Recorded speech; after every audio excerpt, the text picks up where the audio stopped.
Svelo jezito. It means the grain is ripe.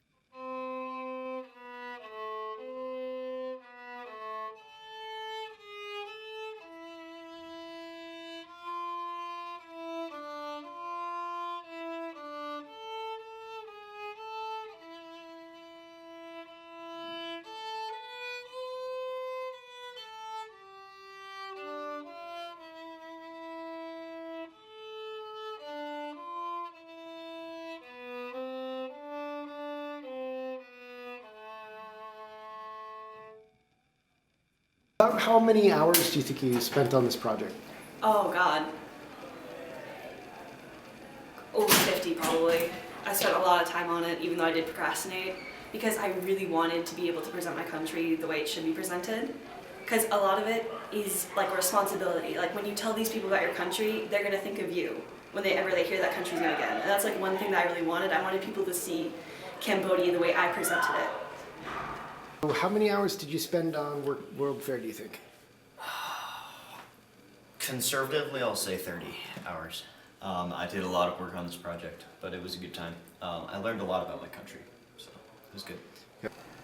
About how many hours do you think you've put into the project? Oh, I don't know. We worked on it like a lot. I wouldn't really know how many hours, to be honest. That's fine.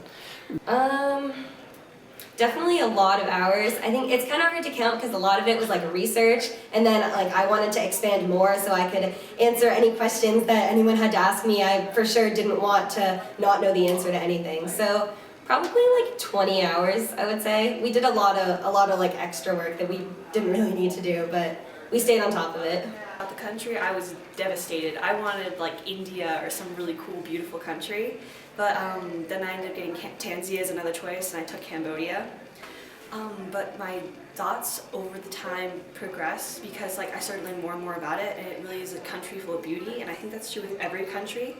Because you can be really bummed out because you think you didn't get a really good country, but every country is full of people and life and beauty. You just have to find the things that you find interesting because other people will find it interesting too. When we first got Pakistan, I thought of it as like a negative country because of like the Taliban and Al-Qaeda being there. But like learning the different aspects of the country really, like, it's actually very positive because we focus more on the negative stuff than the positive, and so Pakistan's actually like turned out to be a really cool country to have because there was so much positive stuff about it too. I would say start early, just like everybody else says, because you'll find as you start to dig deeper and deeper into your country that once you start to scrape the surface, you're going to have a lot more complex things going on underneath. And you'll get to know your country a lot, and you'll want to spend more time working on it and becoming more connected to your country and your people that you're assigned to. When you're presenting, don't be nervous because the December presentations really made me nervous because I didn't really like just talking about my information. But the presenting and talking to people that come by is more like a ask and answer type of thing. Like you can ask them a question, they can ask you a question. It's a lot easier than just reciting information. The biggest challenge was learning to manage my time wisely because there are so many other distractions that are so easy to get you distracted from working on your World's Fair project. So I would say don't wait till the last minute. Like I didn't really wait till the last minute, but that week my brother and I like got back together and we noticed that like some stuff we haven't researched on, and so that was that was stressful. So The biggest challenge for me was trying to get the presentation itself correct. Because you're going to be doing a lot of research, you're going to get a really good understanding of your actual project. But the problem is trying to communicate that to people, and that's why we have this project. So, My favorite part would probably have to be putting everything on the project because like I got to be so creative with it.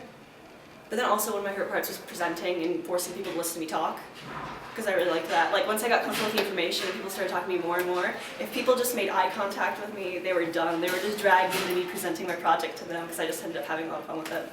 And like getting myself to do the project, like it was really hard, and I think like everybody tries not to procrastinate, and it takes a lot of work, but I think pretty much everybody ended up staying late all that week.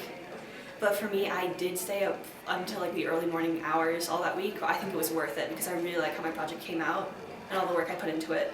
So don't procrastinate because it will kill you.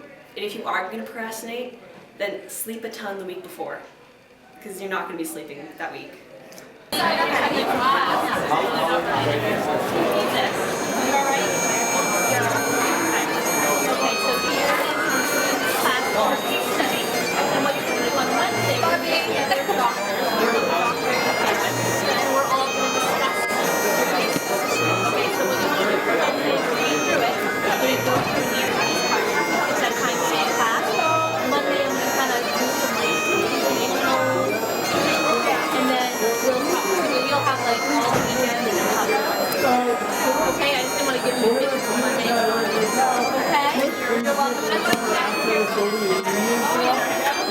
They had all these different technologies.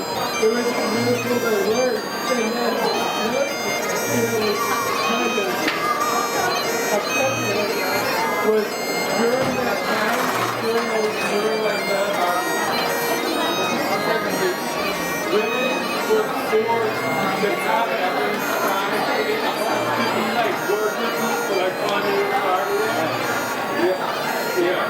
So obviously that didn't go well. They were always political like. Is that the girl who's doing the presentation? Yes. I'm Ian's dad, by the way. Oh. Hold on a second, I'm recording here.